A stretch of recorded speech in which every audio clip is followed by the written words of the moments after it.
I wake up around 15 minutes before my classes start, so I can get a little 5-minute time to kind of lay in bed extra before I have to brush my teeth, wash my face and everything. I walk over to about 15 feet, I want to say, to my desk. I open up Zoom, of course, and then I usually have 2 classes a day, so I'm on there for about 2 hours. Then after that, when I'm done with classes, I do some reading as STEM majors, so we go to lab for about 3 hours, so it'd be around like 4:30 by the time we get out. When we come back, we kind of just do our homework. Yeah, practice was definitely it's kind of a different look because we didn't have as many people that we usually have. 20 guys just on the field, which is all masked up, of course. So it's kind of not a lot of hands-on stuff like we usually do. It was mostly like inter squads. We'll roll the ball out there and we play. But at the end of the day, it definitely was a big difference. But I feel like we definitely worked through it well. Big change on the fact that we didn't have enough people, but I feel like we still played our hearts out there. It's definitely been easier because usually when you're middle infielder and there's a man on first, you'd be like open mouth, closed mouth, kind of like behind the glove to see like who covers the bag. It's kind of been different. And middle infielders have definitely changed their signs around for us to kind of dictate like who's just the communication wise. Definitely within the field, because there's a lot of like screaming, yelling, like within the outfield, so we're all spaced apart. So we definitely created some like hand signals and such to kind of get our points across. It's been teaching me like discipline, just kind of like just being able to be like mindful and not just because this mask isn't for me. It's for the people who are vulnerable to this disease. So I'd say this virus. So I'd say definitely just learning just how to be just mindful of others and respect others' wishes, and just definitely has been for me like a learning point of this whole pandemic.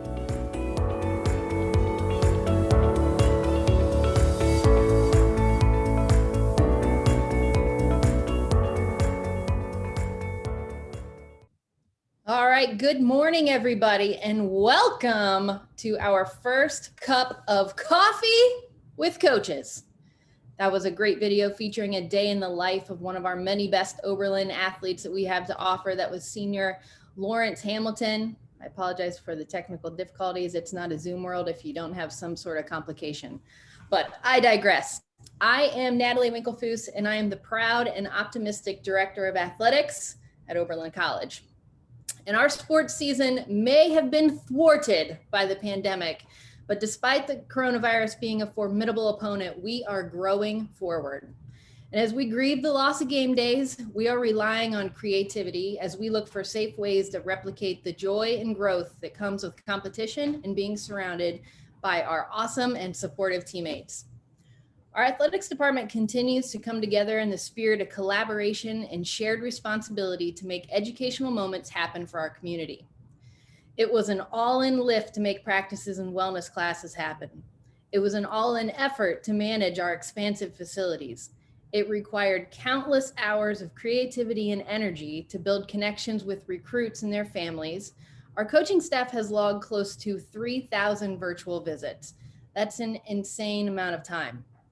For practices, coaches submitted daily practice plans, noting each person in attendance, cleaning every piece of equipment twice. Teams practice in small groups. Shout out to our director of sports medicine, Jill Rondini, and her crew for managing this wildness.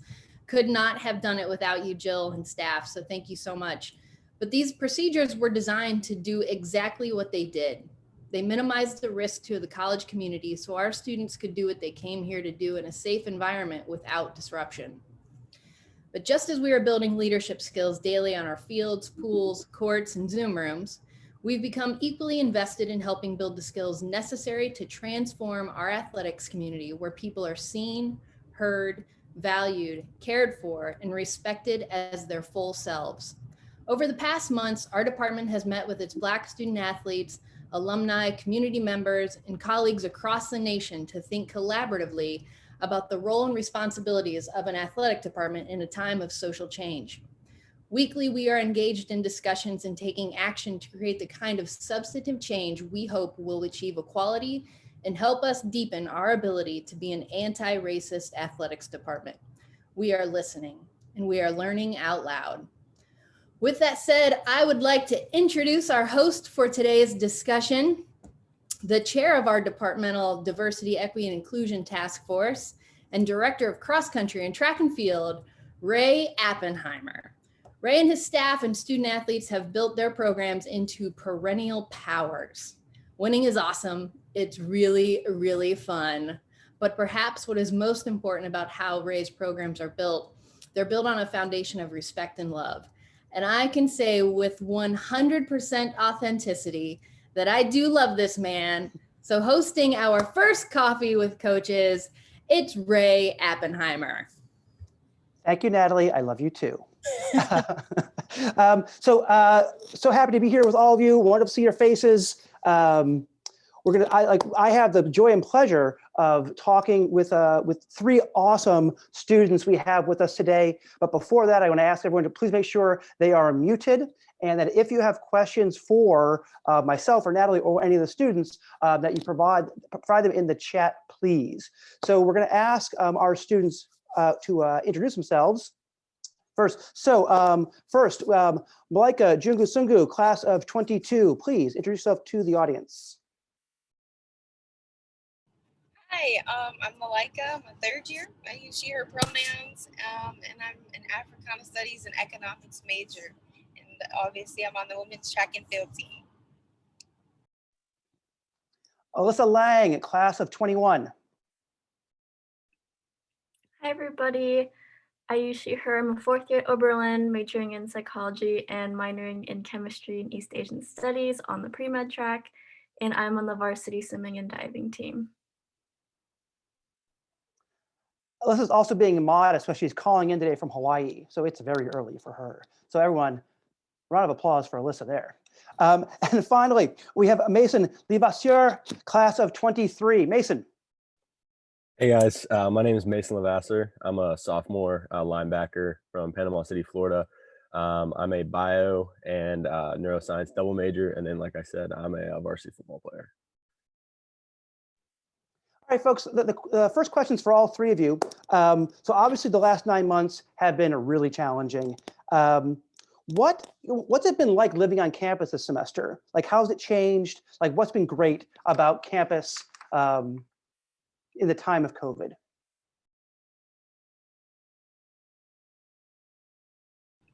I can go first. So it's been a really big adjustment. I definitely wasn't picturing my senior year to look like this, but I've definitely been thankful because I live off campus with two of my closest best friends. And since they're both home buddies, that also makes me a homebody. So I really haven't left the house unless I was either going to practice or getting food. But that being said, it's been really nice that we've been able to still have team meetings over Zoom and also even still be able to practice. I think the swim and dive team has been really thankful for that opportunity. And because Oberlin has been really cautious on making sure to keep the campus safe, that we are able to still continue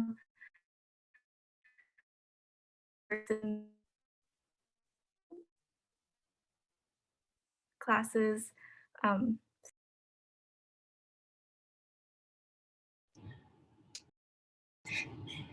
Yes, I agree that it has been an adjustment, and the changes have called for me to be inside a lot. That being said, the same kind of busy schedule that you'd see in regular times inside and have more time to myself. It's just that are more incoming. I've definitely been doing new things within the confines of like my home. I also live on a campus house. I've been cooking a lot more often. And just like with the swimming team, the track and field team has been able to meet over Zoom and still have programming that makes us feel close as like a family. It's been pretty good. Yeah, I would say, football wise, it's definitely harder not seeing your friends as much, and definitely not in the same scenarios. We're 100% of the time masked up, and if we're not, we have helmets on. So it's hard, like, not see, I mean, we talk about it all the time, how, you kind of forget what your friends look like sometimes because you got masks on all the time. But something that COVID has like brought about is appreciating time more with our teammates. I know I appreciate being with my friends and teammates a lot more because it happens less frequent, and it's a little harder to do. So whether in the weight room or on the field, I definitely appreciate time with my teammates more. I think that's going to bring us closer together in the long run, and also as a school bring us closer together because we are facing so much resilience and being on campus and succeeding in the way we are. Yeah, Mason, I think it's a really great point. Like we have found in cross country and track that like practices linger on much longer than they have in the past, right? Everyone wants to stick around for another half hour, doing their core work. It seems to all take a little longer. But you're right, because this is their social time. This is where people are seeing each other. I think I can't imagine, what the experience must be like on campus for people who don't have a team in their lives. Yeah, I think it's made us all really grateful for those relationships. Go ahead. Greg Shepard here. Oh. Can I interject one thought? Go ahead. Thank you. Good morning, everybody. Calling from Salt Lake City, Utah.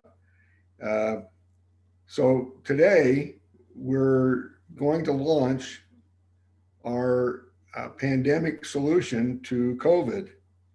And it's exciting nanotechnology, and I'm going to be sending it to Coach O this morning, our new website, brand new today. We're just launching. We're going to get some great publicity on this.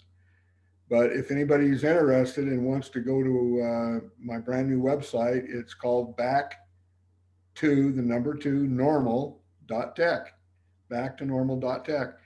And so I have it in my home, a 5,600 square foot home, and we have two of my systems in. We have the safest home in America probably right now. It sends out, it kills the virus, any virus and bacteria within, it starts killing it and within just minutes. And we have special other products, but anyway, if you go there, I think if anybody wants to check it out, it should be a great boon to Oberlin athletics and to students and athletes.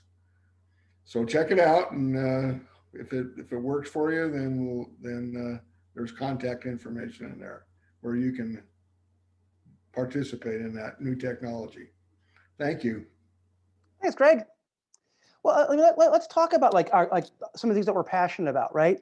So talk to us about the academic side, the things you're studying now, the projects you're working on, and I guess what are your hopes for both long-term and short-term, like what you're doing now, where's that going to lead you? Yeah, so right now we're right in the middle of finals. I know that I have 3 STEM finals coming up, so I've been really grinding on those.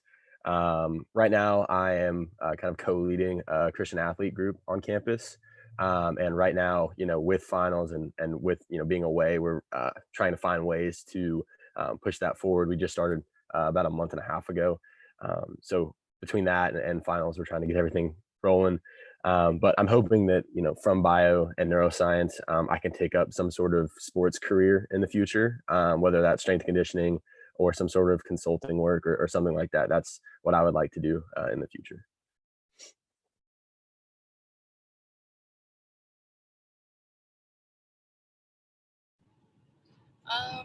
As far as studies right now, as a third year, I'm getting the chance to get a little bit deeper into the 2 things that I'm majoring in, economics and Africana studies, taking one of those more specific classes to things that I'm interested in.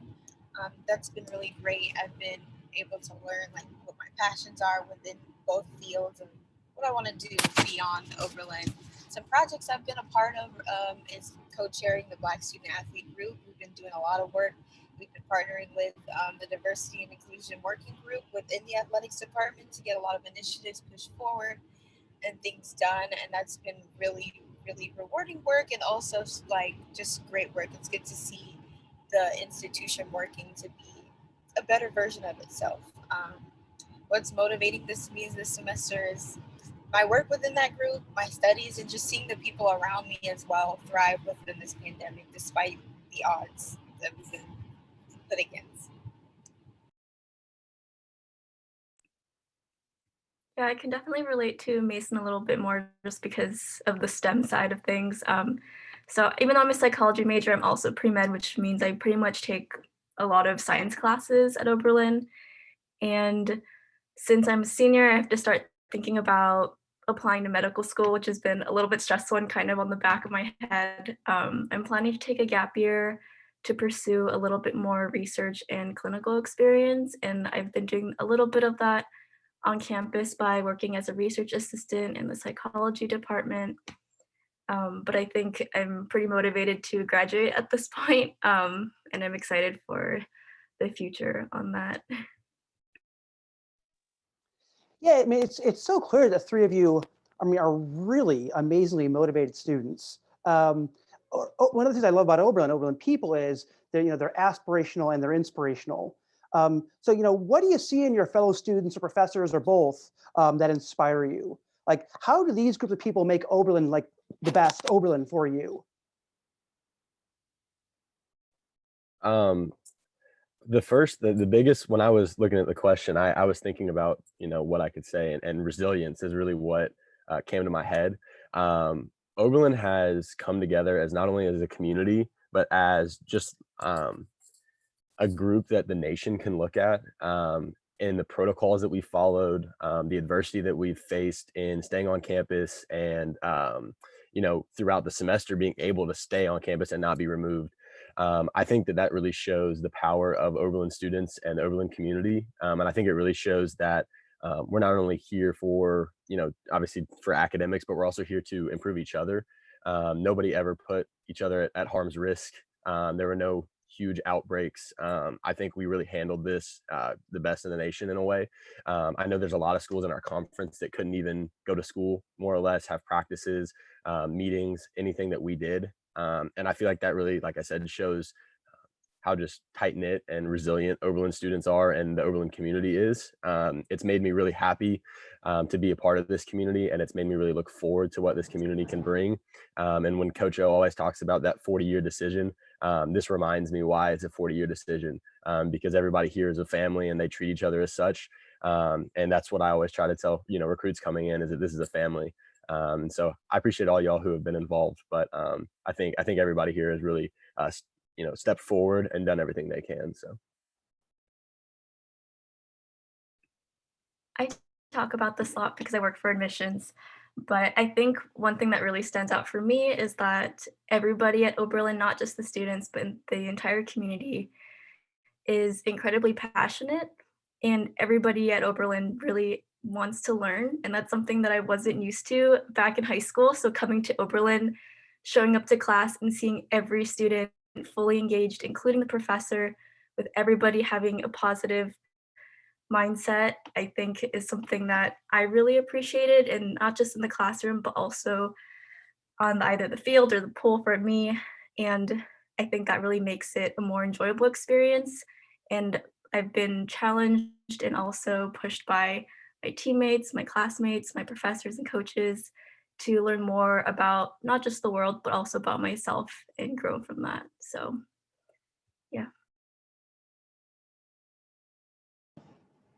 I'm just gonna agree with Ellisa and talk about the passion that I see on campus, like not only from like students, but from professors as well. It's just so inspiring and great to see that like students here are passionate about the things that they're passionate about and different across the board, but also being taught and learning from people who have their own passions and are doing great things. Like when I find out that one of my professors has written a book or done things like this, you're like, wow, I'm here at a place like this, learning from these kinds of people. And it makes me think back to the slogan that Oberlin has, is think one person can change the world. So do we.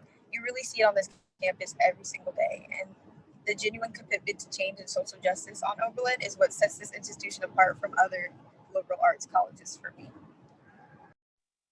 I couldn't agree more with all of you, right? Like for me, I mean, what's kept me at Oberlin for 17 years is like the enthusiasm here is just contagious, right? And those passions are contagious. And it doesn't have to be just one thing; it can be lots of different things. And so I love what Mason talked about, Coach O, and like the 40-year decision, because Oberlin has like this stickiness to it. People stay connected, stay really connected. And like, be it our Heisman Club, our alums, our parents, our friends, lots of people who support and donate to our wellness programs, to the part of athletics. So like, how do the three of you see this engagement helping you in your particular area of study or your sport? You know, maybe how has it impacted your time at the college?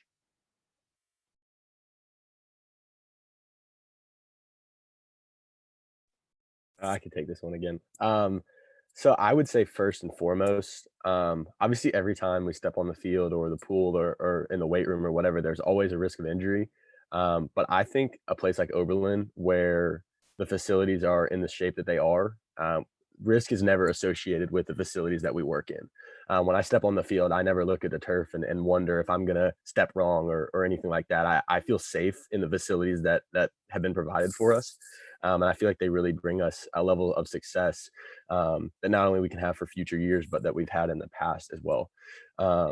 I think that, you know, just the resources that we have for care in the facilities that we have, the buildings that we have, not only athletic side, but all the academic buildings, everything that has been provided for us all over campus sets us up for success. And I know the seniors and everybody else can talk about it a little more because they've been here longer. But what I've been able to see is the fact that, you know, I feel safe everywhere I'm at. I never feel like I said, I never feel like I'm going to roll an ankle because there's a hole in the turf everywhere. I really feel like everything's built for us and built the best for us. And I really feel like that allows us to succeed. Yeah, I agree with Mason, where I think the resources and support provided by the Oberlin community has been huge. My first year at Oberlin, our pool was not finished yet. It was still renovating. So we would commute down to Splash Zone, which is about a 5-minute drive, which was fine. That was part of the experience. But having the pool being completed and being as nice as it is has really made our team kind of more motivated to practice. It's nice having our own space. And our program has really grown because we've gotten a lot more new equipment, that stuff that I've never been used to. I've never used parachutes in the pool before. That's a little bit difficult. I'm someone who has no strength in my upper arms, but it's still been a really fun experience. And it's also been really great because we've had a few opportunities to meet with our alumni. Like, for example, I met Dr. Tempest, and it was really great to kind of talk with others who have been at Oberlin before us and hearing their experiences and advice, and I'm really thankful for that. I'll agree with the both Ellisa and Mason in that, like, the facilities are nice and there's so much great stuff, and I do feel safe at Oberlin. That being said, you know, there's always room for improvement, and some places I see philanthropy helping. My particular area of study is the Africana Studies Department and all of its affiliates. You know, places such as African Heritage House play a key role in so many events that all OBs enjoy, and creating the atmosphere that Oberlin really is known for. African Heritage House, specifically as a place in the Africana Studies Department, the professors and the scholars working within it do a lot to build the Black community and uplift the Black community, a community I'm proud to be a part of at Oberlin. And it's really important to continue to support that general area financially, by coming to events and things like that. So lots of things related to Africana studies are underfunded, and a lot of monetary support would be greatly helpful to that place. Thank you for your answers. So just a reminder, if you have questions for any of the students, for Natalie, anyone else, please put them in the chat. A couple individual questions here. So the first one I have is, Ellisa, talk to me about virtual swim meets. That had to be a first. Yeah, that was definitely a first. As it's definitely being able to speak on behalf of the swim team and dive team, we're really thankful that we're still able to compete. Talking with other athletes on campus, I do feel grateful that we are still able to kind of continue our sport a little bit more regularly than others. And virtual swim meets have been interesting, where I think it is sad because we aren't able to meet other students from other teams in our conference. That being said, it's still great because we try to create a very exciting environment just within our team. So it kind of feels like an intramural swim meet where we're competing against our teammates. So we're used to training with them. And Personally, I'm a butterflyer, and there's only one other freshman who's a butterflyer, but she does not swim the 200 butterfly because she's a sprinter. So I had to swim that event with the men's team, and it's kind of nice that they've taken me under their wing a little bit and kind of motivate me to race them. So that's been a fun experience, and I'm looking forward to seeing how the spring semester will look next year with that. Yeah, it's so great that you got to have that experience. I mean, it really is. I know, I certainly can speak for many other athletes in the department who like miss competition so badly, and just to get a semblance of that, I think, is a wonderful thing.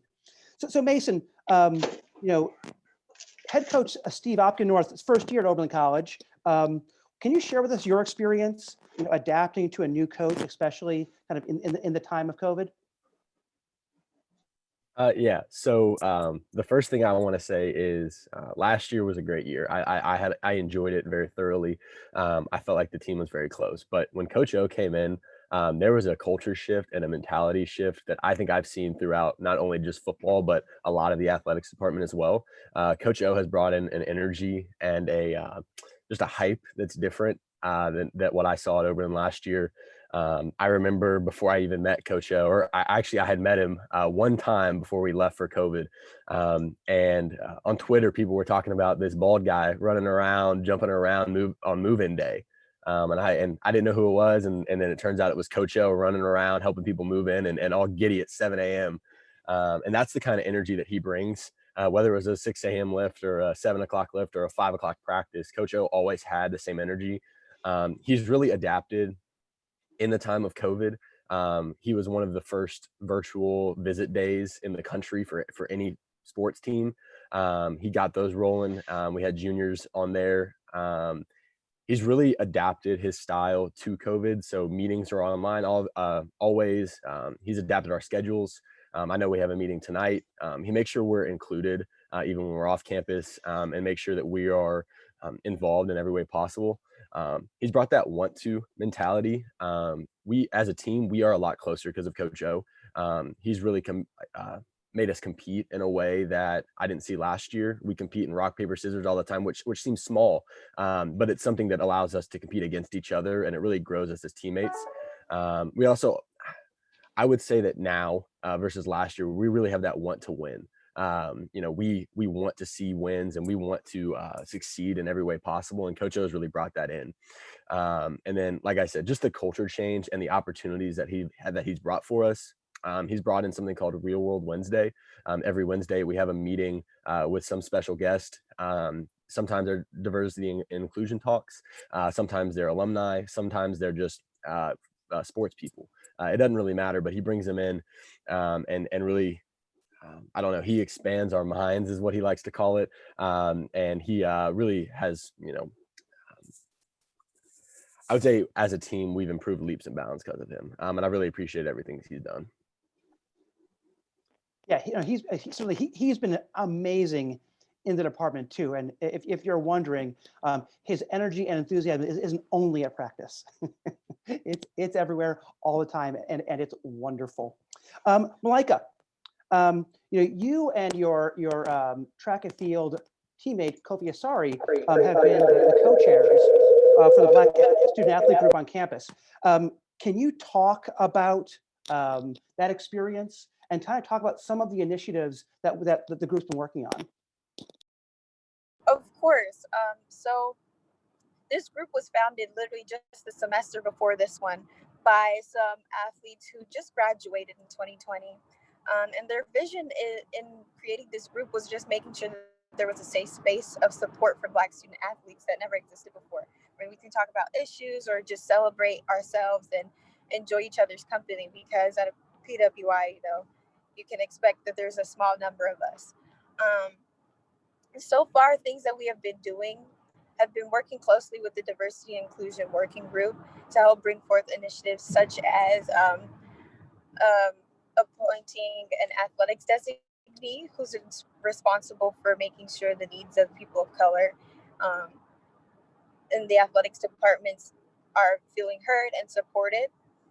That designee is Anna Richardson. We have had the pleasure of working closely with her in all of our endeavors. And some other things that we've been doing is helping coaches with the recruiting process and raise our numbers of diverse athletes coming into Oberlin. So we've been able to hold panels, inviting prospective students to tell them about our group and tell them about the experience being Black at Oberlin and being student athletes at Oberlin and the opportunities that are here for them.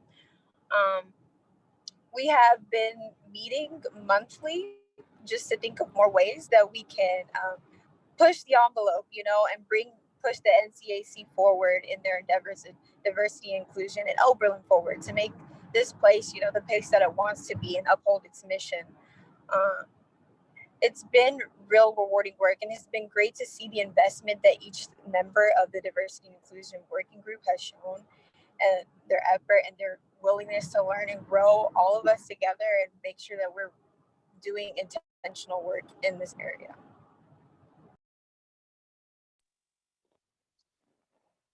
Working, in line with Malaika and Kofi and that group, I cannot tell you how impressed I have been with everything they've done, their passion, their organization, their follow through, how accountable they're holding us, which is kind of awesome. Their perspective, again, their leadership through all of this has been great. And Malaika, a public thank you for all of that. Ellisa, I have it here that says you are a senior admissions fellow, a TA, a peer advising leader, a research assistant, and the secretary for the Japanese Student Association. Yikes, that's a lot. Where do you find time between, being a pre-med major, between swimming, like where do you find time for all this, and why are these important positions for you to hold, on campus? Yeah, I get that question asked a lot after whenever anyone hears about that interflight. I don't think I really have an exact answer yet, even though I'm about to graduate in about a semester. I think it's all about time management, and also I'm someone who likes to keep myself busy, and I think a lot of Oberlin students feel the same way, where there's just so many great opportunities on campus that I've really wanted to try and take advantage of that before I graduate. And I think holding those positions on campus has really allowed for me to be a part of multiple communities and meet a lot more people. And that's something that I've really been trying to push myself to do, especially since in high school, I kind of stuck with one friend group, and coming to college, I really wanted to change that mindset where I wanted to meet as many people as possible. And because Oberlin's campus is so welcoming and friendly, for example, I'll walk to class and I'll probably wave to about 7 people. And that's just such a great feeling. Some people ask me how my day's going, and having those little interactions here and there really just make the whole experience a lot more memorable. So It's one of the things I've always valued as well, is that Oberlin students don't exist just like in one silo, right? It's not like, oh, that's Ellisa the swimmer, or it's no, Alyssa's a lot of things on campus, right? And she gets to be those 7 things every day, all the time, which I think is a really awesome, dynamic, incredible experience. So again, kudos to you for taking advantage of that. Mason, can you talk to us about your involvement? Actually, and after basis, I'd like to hear all of your perspectives, actually. But talk about your involvement in the recruiting process of prospective athletes. What does it look like, and how are you talking up Oberlin? What should students and parents, what should they know about Oberlin, and why should they choose Oberlin? Yeah, so this is a great question, because I actually get asked this from parents all the time, why I chose Oberlin and why this is home. And family is what I always use, because that's the truth. Like you were talking about how there's not silos on campus. Oberlin is, within the football team, we're a family. Within the swim team, they're a family. Within the cross country, track and field, they're family. But Oberlin as a community is a family as well. And I would say that there are so many little families in Oberlin under the just overarching Oberlin family. And it really makes people feel welcome, because it doesn't matter where you come from. It doesn't matter what your background is. It doesn't matter who you are. Oberlin is a family, and they'll treat you as such. Something that I always say is when I was coming to visit 2 years ago, which is just crazy to think about, I was sitting in in the Heisman room, and I was just sitting there and talking to some guys, and they included me different than I have ever been included, honestly. I had visited other schools and it seemed like they wanted me, but I really just, I don't know, I didn't feel it. And at Oberlin, they took me in like I was already a teammate. And that was something that I haven't, like I said, I haven't seen out of other schools. And to this day, I still feel like I'm a part of that family. It's not only just the players, it's the parents as well. I know Shelly Heffer, one of my teammates' moms, she's so involved with us. And she includes us in everything. And I remember that, I'm 14 hours away from Oberlin. And so getting homesick was a thing for me at the beginning. And she was there for me. And that's something that I always say to people that, I mean, that's what makes Oberlin home. It's the fact that we are all a family and we're so close knit. Between the player panels and the recruiting nights and texting and calling players, I really feel connected with people that aren't even a part of us yet. And I really feel like I have that confidence that when I talk to them about how amazing Oberlin is, the day they step foot on campus, they will see that. And that's not only thanks to the facilities that we have, but that's to the leaders we have, like Natalie and Craig and Ray and all the coaches and Jill and everybody. That just shows the resilience and how good of a school we are. And I love telling people that, and I get this big grin on my face when people ask me this question because it makes me so happy to know that we're a family. And that, like I said, in 40 years from now, I'm still going to be a part of this family. And to see a lot of people in this call, you guys are still a part of this family, and it makes me really happy. And that's something that I try to get people to come here for. And I know a lot of kids that have already committed for that reason. So. Yeah, I had a similar experience, Mason, where when I visited, that was kind of the turning point where I came on a recruiting trip after I was accepted from regular decisions, so in the spring. And immediately once I stepped on campus, I was not treated once as a guest, which was really surprising to me. I was eating in Stevenson Dining Hall with the team, and another student came up to me and said, "Hey, I've never seen you around campus before. What year are you?" And I was still nervous being a high school student from traveling from Hawaii. And that was just really nice where I was already seen as if I was a part of the community. And so I think when it comes to the recruiting process, we're really trying to have students have a similar experience to me where even if they might not be able to come visit to campus, we'll try to Zoom them, text them, email them, just to make sure that they know that we do really want them there. And I've been working with the multicultural visit program in the admissions office and kind of talking with recruits that way to kind of boost diversity, especially in the athletics department. And so it's been really nice to talk to other high school students and seeing who would fit well with our community. And I think that's pretty obvious based on characteristics such as students who are being either passionate about not just their sport, but also about academics, and those who really want to be a part of the community, help the community grow, but also are interested in self-growth as well. And so I've had a lot of fun kind of contributing to the recruiting process in that way and sharing to them why I love Oberlin and why they should come to Oberlin. And so that's been a really great experience for me. No, yeah. I'll agree with everything that both Alyssa and Mason said. Of course, there's just a genuine care that exists on Oberlin's campus that you just can't help but, enjoy being a part of and just being enveloped in like that care for everyone. Like Alyssa said, like before people even know you, they're interested in you and they want to know about you and, make sure that you're doing well here.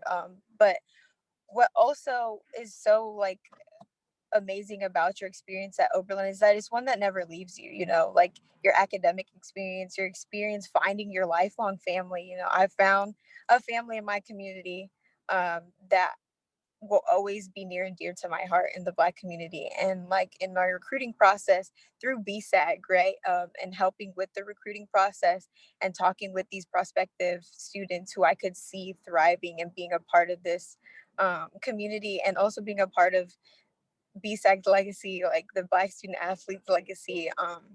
I just always want to like translate that message that here is a real small place where great things happen in all arenas, the academic arena, the athletic arena, and the arena of like extracurriculars. Like people really use the resources here given to them to do mind-blowing things, and that inspires me and motivates me every day. And the opportunity to bring someone else here to experience that is the greatest part for me about the recruiting process.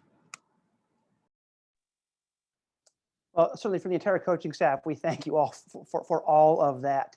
And I think an interesting through line with a lot of this has been that kind of connectivity of people to one another. And in the chat, we have a question about like the third years, the juniors who have been off campus, right?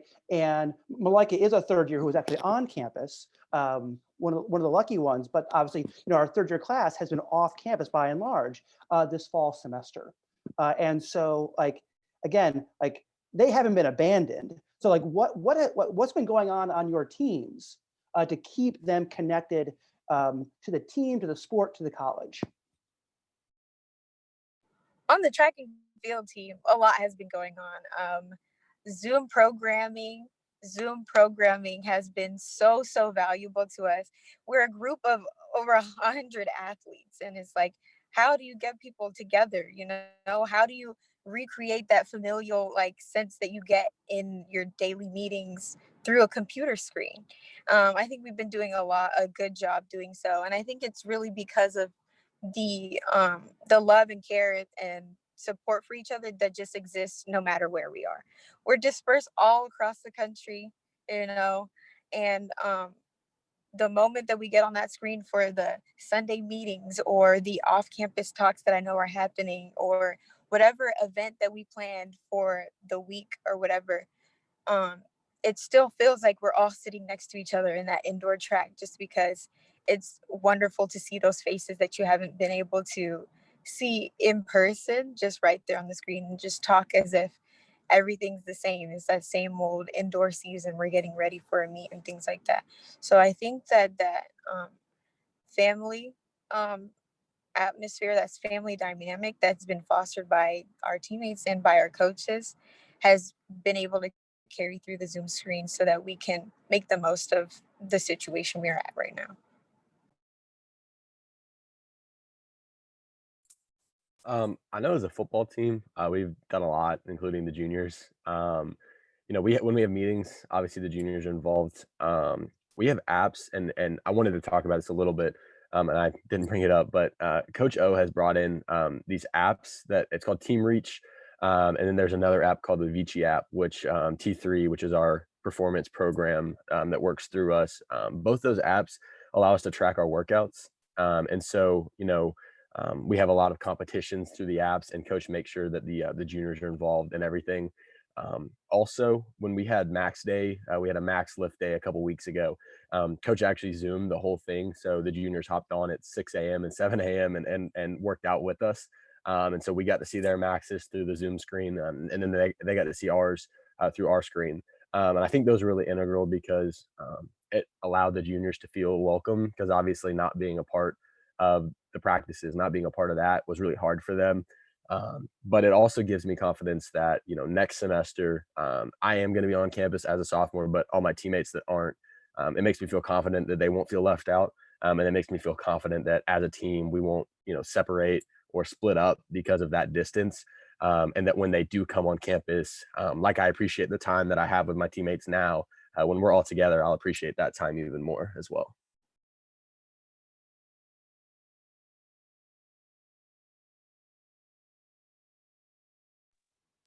So as much as, I'm sorry, Ellisa, please go. No, Ellisa, I'd rather hear from you. No worries.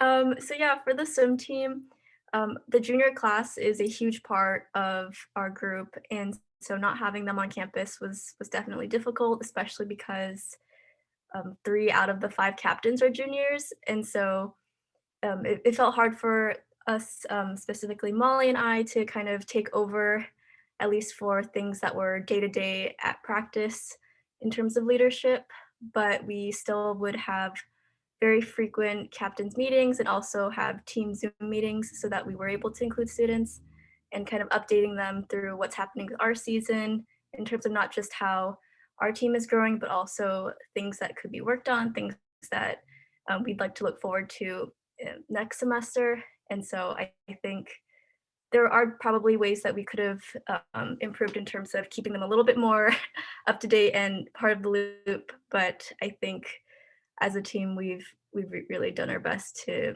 kind of go about that. And I think next semester moving forward, we'll try to implement a few more changes just so that the second years who won't be on campus will still also feel included, since they won't be here for the back half of our season. One of the things which has helped us, be successful, in cross-country track and field is like this wonderful merger between kind of competition and community, right? It's not some sort of like Venn diagram, which are like really far apart. It's the same thing, because every day we're supporting each other. Every day we're challenging each other, right? But I can absolutely say that we've really missed competition. We've really missed competition. And I suspect like the three of you have as well, right? So like, what can you talk about that, what that's been like, but also like what have you been doing to kind of scratch that itch? I have definitely missed competition. I was itching to get back on the runway and defend my title and do all kinds of things. But, I think our coaches did a really good job of anticipating those feelings on such a large and such a competitive team in ways that have helped me. Like, we've been able to do little small competitions within the group with the people that are here and competing amongst ourselves. So we still have that opportunity to push ourselves as if it were a regular season, but also support and uplift each other in such a small setting with just us. So it's different from conference or whatever meet we're at, where we're all rooting for each other, but we're also, there to get the gold. We're there to get the bag, and we're focused on the win. And here with like just us being together and no large things at stake, we're able to focus on that improvement side of competing and like the building side of competing, and just stacking upon the things that we've been working on last season, this season, even still, because we're still working really, really hard, just as hard as a regular season. And, with the freshmen who haven't been able to experience what it's like to be on the runway and to be against Denison or whoever it is we're against that day, we've been able to still tell them, like, yeah, you might not have a season this year, but just wait until your second year and you're used to like what it's like to be a college student, to juggle things like that, and you're going to be so great. And like being able to still encourage and uplift and build and see people grow in such a small setting has been great. And I've been able to scratch that itch for me.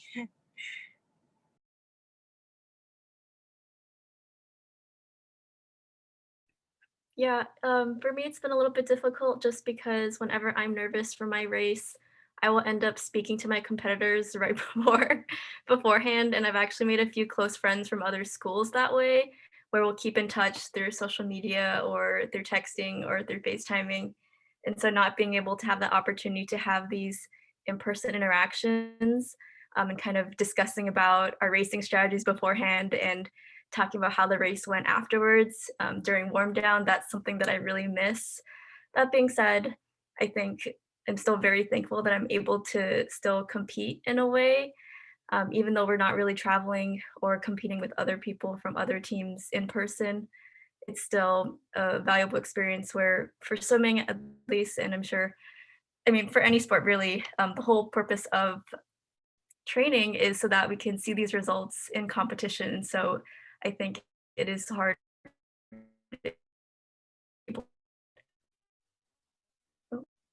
And so, yeah, very, very lucky. Yeah, it's hard. I play linebacker, and so I'm a very like head down kind of guy. I hit all the time. I love hitting, and that was the worst part about not playing, is not being able to hit somebody else. I know that sounds terrible, but not being able to hit somebody else was like I it sucked. But I don't know. I really miss just playing against other teams. I'm a competitor. I've been a competitor since I was a little kid. I wrestled all growing up, so I know that one-on-one competition, and I miss it. I miss competing, but having the opportunities that we did have, I'm very appreciative for. We were able to practice against each other, whether it was socially distanced or whether it was just helmets or whatever it was. We had the opportunities to compete against each other. At the end of the semester, Coach O put together an Olympics of sort, We went through and we did all kinds of stuff as a team in groups. So we competed in tire pull. We did a home run derby. We did all kinds of stuff against each other that, it's a little silly stuff, but it brought us together. It was a good send off for the seniors. And it was a way for us to get that last little competition in. I would say that it's definitely heartbreaking that we couldn't play this year. It sucks, whether even though I've only known them for a year, the seniors were really close to me. I know Luke Buck was the only senior in our position group and the only older guy in our position group. And he was somebody that for Hugh and I, who are two younger linebackers, he was really a mentor for us. So for us not to play with him, and especially with him getting injured last year, it definitely sucked not being able to compete with him this year.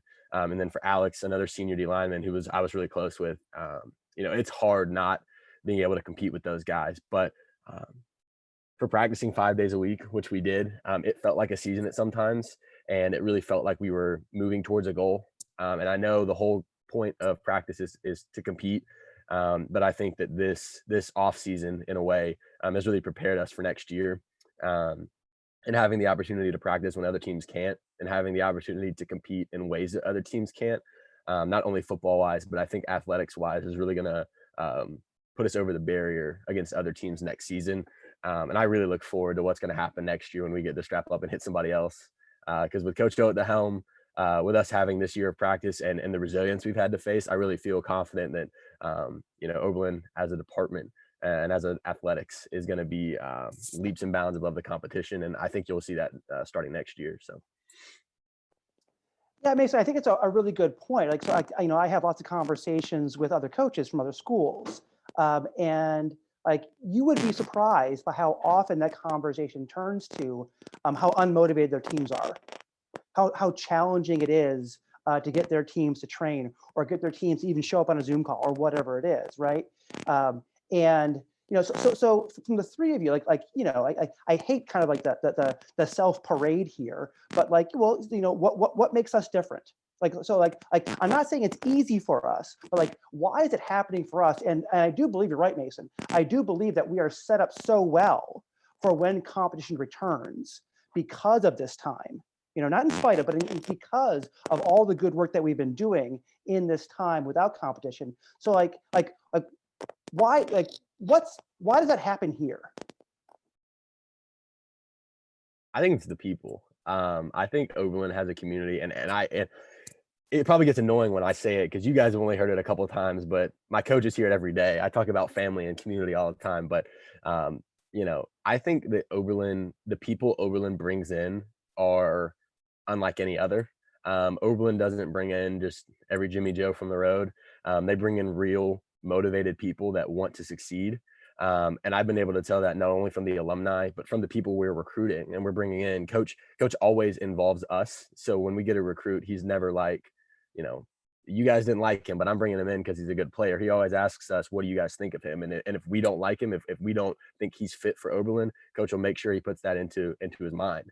And that's something that's important for us. And I feel like that's something that sets us apart, is the fact that everyone's involved in decision-making. Everyone's involved in getting the ball rolling for everything. And I think that Oberlin, the community, is just built different.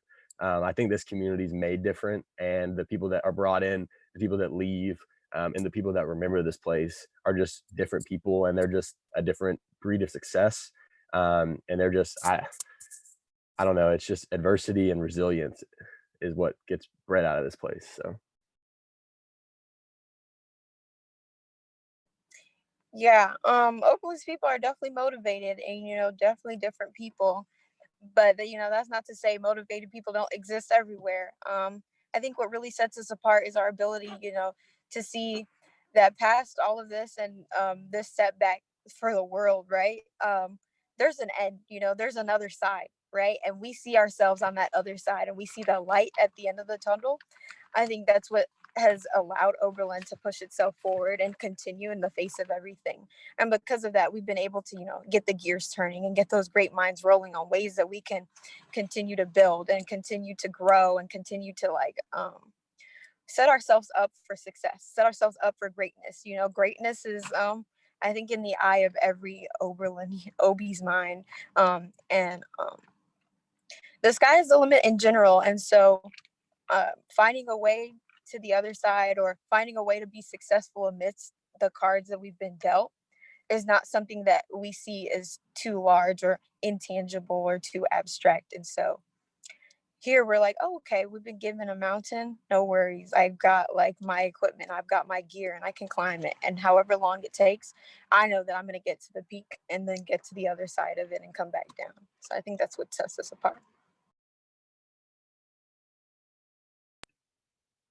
Yeah, I definitely agree with what both Mason and Malaika has said about all that in terms of what motivates Oberlin students, and also kind of what sets us apart in terms of not really giving up and kind of pushing through.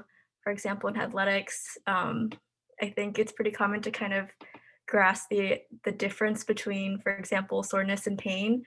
And especially for swimming, our team has definitely kind of overcome that adversity in terms of pushing through and trying our best. Obviously, if something is very wrong, or if we are unable to do that, that's very understandable. But I think in terms of pushing through difficult practices and showing up for those early practices, early lifts that all athletes do, that's what sets us apart. And we're really lucky to have not just the support of our captains, or not captains, coaches, but also from our athletic trainers.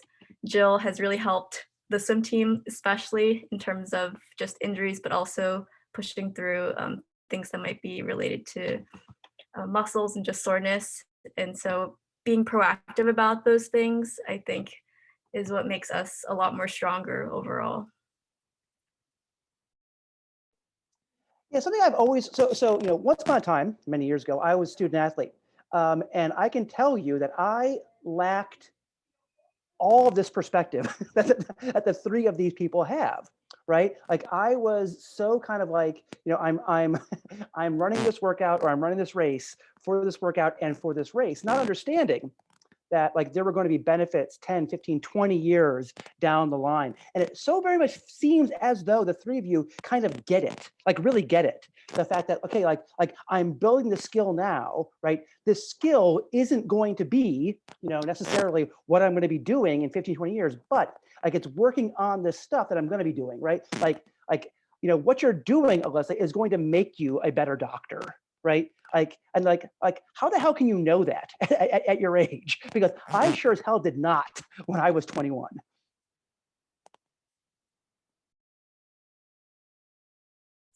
I think our coaches instill that in us very, very strongly. I've heard it. If I've heard it once, I've heard it 100 times, that they're not just trying to make us better athletes.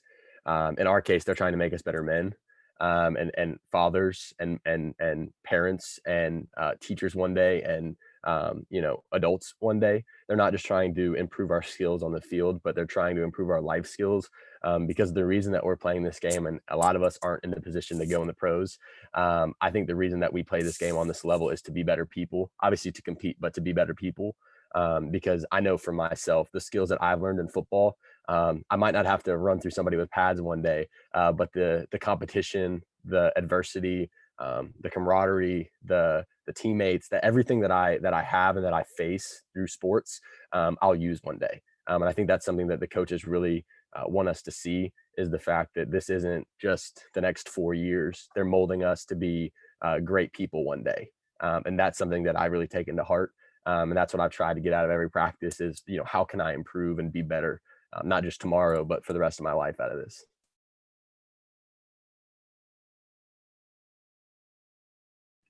Yeah, I agree with Mason, where I think our coaches really come into play when that topic comes up, where yes, we are training, to get better at our sport, to compete, but it's also to take away really important life skills, interacting with people from all over the world, time management, juggling big commitments, as Mason and Malaika will know, in terms of time consuming practices, and also the amount of sleep that it requires to kind of get your energy back. But I think it's been really nice to hear that kind of advice from our coaches. I talk to my coaches a lot, not just about athletics, but also about academics and my personal life, and hearing their experiences has really helped me kind of gain a better grasp of the world. And has really helped me to prepare for life after Oberlin. And I think that's something that I really hope to continue to share with other Oberlin students even after I graduate. And alumni are already doing that, and I think that's really amazing. Yeah, just like Alyssa and Mason said, it's definitely the coaches that play a large role in being able to be like the way that we are. I will say about like Coach App, that anytime that he's speaking to us and encouraging us, you know, he lets us know every time that what makes us a better team competitively is not just the fact that we're great, you know, great jumpers, great cross country runners, great athletes all around. It's who we are, you know, that makes us capable of that greatness. And to see that shows to me that there's an investment that's larger than a trophy and larger than what I can give at conference or whatever it is. There's a true investment in my being and my overall personhood, right? Which allows me to know that this person who's working alongside me, be that Coach App, Coach Walk, all the coaches on the cross country team, is that their investment in my growth is larger than like my form or how well I can run that day. It's my growth as a person, my growth as an intellectual. And that's what builds me and makes me able to be like who I am today.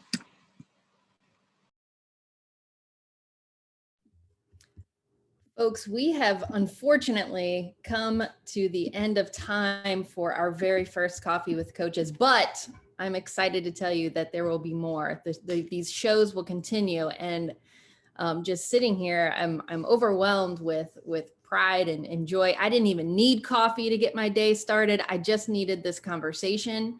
Malaika, Mason, Ellisa, thank you so much.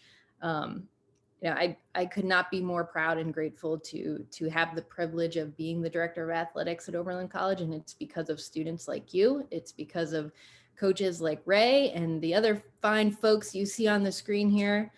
As I said at the beginning, Oberlin College athletics is growing forward, and we understand that our competitive advantage is going to be how we show up and care for each other. And I'm grateful. And as we head into this holiday season, I hope that you all take care, stay connected. We are here when you need us, and we are here when you want to help us. But be safe. Thank you so much. Be on the lookout for the next installment of Coffee with Coaches.